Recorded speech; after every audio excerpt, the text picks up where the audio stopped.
Bien, vamos a seguir explorando el funcionamiento del diodo.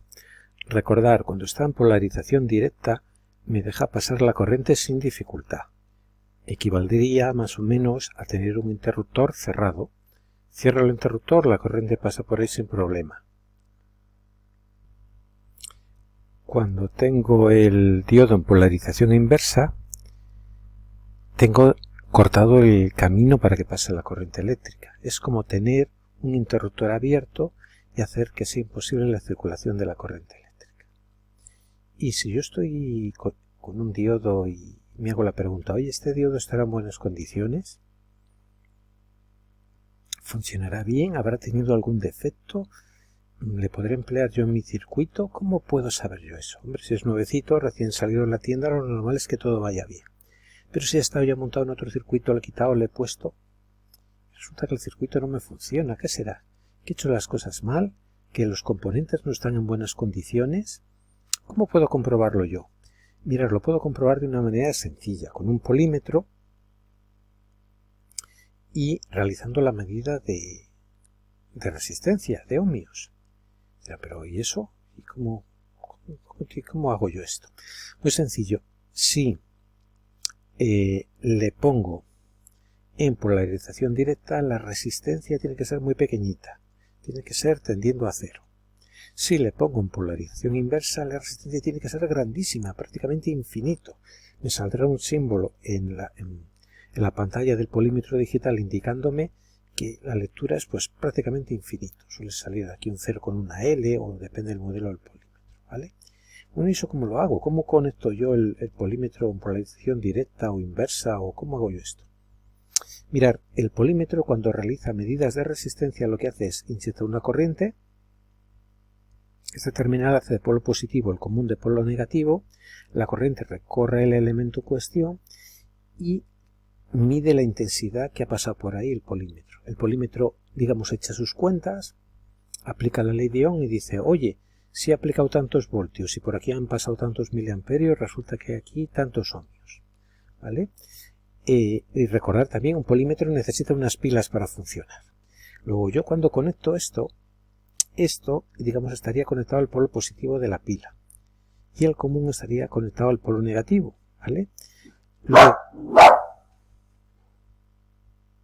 Luego si yo toco con la punta de prueba el ánodo del diodo y con la punta de prueba que va a este terminal donde he de conectar yo el polímetro para hacer las medidas y la otra punta la llevo al cátodo y la conecto al común, esto equivaldría a una polarización directa. Me tendría que dejar pasar la corriente sin dificultad y el valor de lectura de resistencia que debería indicar debería ser un valor muy bajo, ¿vale? Igual no exactamente cero, pero muy bajo. Si yo hago la medida al revés y la punta negra del común la pongo al ánodo y la punta roja la pongo al cátodo, esto sería una polarización inversa. Yo estaría poniendo un potencial positivo en el cátodo y uno negativo en el ánodo. Entonces esto sería una polarización inversa y no me debería dejar pasar la corriente. Luego la resistencia que ofrece, la oposición que ofrece el diodo a que pase la corriente eléctrica, pues eso es grandísima, es un valor pues prácticamente infinito. Me saldrá aquí un valor, pues un valor grandísimo, o el signo que me indique aquí que es un valor pues prácticamente infinito. Oye, ¿y si no es así? ¿Y si yo lo pongo en polarización inversa y también me sale un valor muy bajo? Pues esto querría decir que el diodo ha sufrido algún tipo de percance y no está bien, no cumple su función. Cuando intento polarizarle en polarización inversa, pues me deja pasar la corriente igualmente, ¿vale? Entonces, estaría malo si cuando yo cambio las puntas y la negra la pongo en el ánodo y la roja en el cátodo, el valor sigue siendo cero. Ahí me indicaría, a este le ha pasado algo. No cumple su función, tengo que emplear otro. Pero atención, esto no es tan sencillo, no es o me deja pasar la corriente a tutiplén o no me la deja pasar de cualquier manera. El funcionamiento del diodo se rige por unas curvas de funcionamiento. en la que relacionamos el voltaje que yo le aplico con la intensidad que me deja pasar. Pero esto no vamos a profundizar en ello porque no es tema del nivel de este curso, pero sí que si veis una curva la sepáis reconocer. Os enseñan esto y, oiga, esto que tengo aquí pintado, ¿qué es? Pues es la curva de funcionamiento de un diodo. Aquí en concreto han pintado dos juntas de dos modelos diferentes y hay una proporcionalidad entre la tensión, los voltios que aplico y la intensidad que me deja pasar. Pero lo interesante es cuando lo conecto a la inversa. Atención, cuando lo conecto a la inversa no me tiene que dejar pasar corriente. Y vemos que yo voy aumentando la tensión inversa, pim, pim, pim, pim, y esto está aquí pegado al eje a cero. O sea, la intensidad que pasa es cero, no pasa ninguna intensidad. Eso está cortado. El paso de corriente está interrumpido.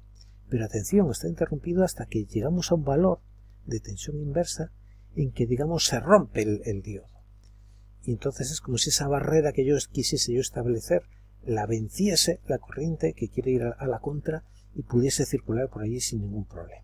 En llegado a este valor, que es la tensión de ruptura inversa, pues ya, aunque esté conectado el diodo en polarización inversa, me deja pasar la corriente allí a tutiplén, a chorro, sin problema, todo lo que haga falta. ¿Vale? Digamos, la polarización inversa, digamos, tiene un límite. Si yo pongo más tensión de ese límite, que es la tensión de ruptura inversa, pues ya, digamos, rompo el diodo y ya no hay esa barrera que me impide que la corriente circule, sino que me dejaría pasar también la corriente en polarización inversa sin ningún problema. ¿Vale? O tenerlo en cuenta. No vamos a analizar con mucho detalle la curva, pero saberlo, saber reconocer la curva de funcionamiento de un diodo y tener en cuenta esto. Como está en polarización inversa, no pasa la corriente. Atención, no pasa hasta que no llegue yo a un valor de tensión determinado. Si yo le aplico ahí muchos voltios, entonces sí va a pasar. Se va a romper el diodo, por decirlo de alguna manera, y esa barrera que establecía el diodo para que la corriente no pasase en sentido contrario queda vencida y la corriente va a poder circular libremente. Simplemente, sin entrar en mucho detalle, pero que sepáis y seáis consciente de esos detalles. Vemos aquí otra curva. Esto de VZ es porque es la tensión Zener. Os nombraba en vídeos anteriores que hay un diodo especial que es el diodo Zener, que se utiliza como estabilizador de tensión. Pues para estabilizar la tensión se le hace trabajar en polarización inversa, etcétera. Bueno, pues es una cuestión en la que no vamos a ver ahora con detalle, simplemente pues esa pincelada, ese avance, esa puesta en contacto con esa información, ¿vale? Pero esto no es más que una curva de funcionamiento de un diodo como las que os mostraba en la transparencia anterior. Y atención, porque vamos ahora con un elemento muy importante, porque se utiliza frecuentísimamente como elemento de señalización, que es el LED. ¿Eso de LED? ¿Qué es eso del LED? Pues son unas siglas en inglés de Light Emitting Diode.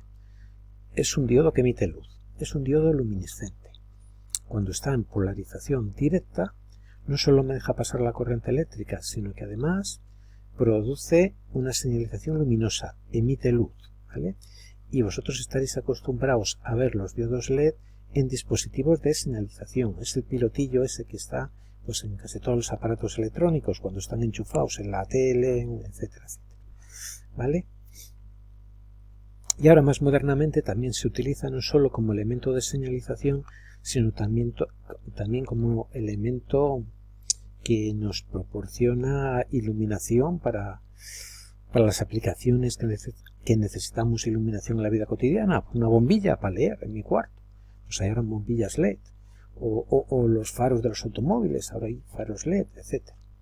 Pero esto es una aplicación de la iluminación LED para estas aplicaciones de que yo necesito una fuente de luz pues más intensa. Pues es una aplicación relativamente novedosa. Pero desde hace muchísimo tiempo se utilizan los diodos LED como elemento de señalización. ¿Por qué? Porque son muy pequeñitos, me consumen muy poca energía, entonces tiene grandes ventajas. Hay una variedad de colores grande y también de tamaños. Mira que son muy pequeñitos y hay una variedad grande de tamaños y colores. Claro, y dirán algunos, sí, pero tiene que estar en polarización directa. Y para que esté en polarización directa yo necesito conectarlo de una manera determinada. No me sirve a mí conectarlo de una manera de otra.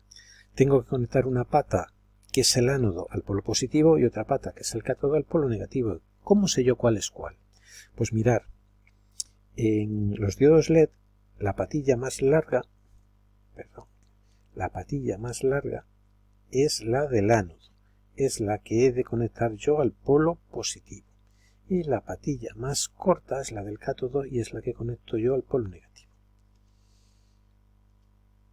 Vemos aquí una esquemilla de cómo está constituido un LED. La patilla más larga, que es la del ánodo, la patilla más corta, que es la del cátodo. Internamente, pues tiene aquí el material semiconductor, que es el que permite o no, dependiendo de si está en polarización directa o inversa, el paso de la corriente. Y cuando está en polarización directa, pues emite luz. Y yo aprovecho esa emisión de luz para las aplicaciones que necesite, para señalizar, etcétera, etcétera. ¿Vale? Además, pues tiene aquí un hilo, tiene la cobertura de plástico, etcétera, etcétera. Tiene una serie de elementos accesorios que son necesarios para constituir físicamente el LED, pero la esencia del asunto es el material semiconductor, que es el que emite luz y el que va a estar en polarización directa o inversa, dependiendo de las circunstancias. Tenemos aquí otro esquemilla en el que se pueden apreciar sus partes. Vemos aquí un diodo normal. Recordar en un diodo normal cómo señalizábamos el ánodo y el cátodo. La parte del cátodo, la que iba al polo negativo, se señalizaba con esa franja dorada. Y en el caso del LED, la señalización, recordar que es con la longitud de las patillas. La patilla más larga es la del ánodo y la patilla más corta es la del cátodo. Esto tiene que ir al polo positivo y esto al polo negativo. Y una cuestión importante, el diodo LED normalmente está preparado para funcionar con tensiones muy bajas, con muy pocos voltios. Entonces, si yo lo conecto a un circuito donde hay más voltios, sí, lo conectas y tú, uy, qué luz da, que esto funciona maravillosamente, sí. El LED va a tener una vida fulgurante, sí, pero corta. Como comprenderéis, si un elemento que está preparado para funcionar con 1,5 voltios le conecto yo a 9 voltios durante mucho rato, pues como comprenderéis la vida que va a tener no va a ser muy larga. Entonces nosotros lo que empleamos normalmente como elemento de protección para asegurar una larga vida al LED es una resistencia. Recordar que ya vimos el tema de las resistencias y se utilizaban a veces para proteger receptores, para regular la intensidad que llegaba a los receptores o los voltios que llegaban a los receptores y protegerlos. Y aquí tenemos un ejemplo claro con el uso de los LED. Imaginaros que esta pila es de 9 voltios, este LED es de 1,5 voltios y yo lo conecto directamente. Sí, va a dar luz, estupendísimamente, claro, uy, qué bien funciona esto, qué luz más bonita da, claro. Hasta que al cabo de un rato, pues adiós muy buenas. Se acabó lo que se daba. Dice el LED que nay, que no quiere trabajar más.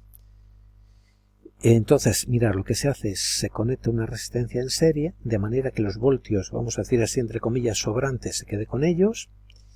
Y en este caso, por ejemplo, si esta es una pila de 9 voltios y el diodo LED funciona con 1,5 voltios, pues 9 menos 1,5, ¿no?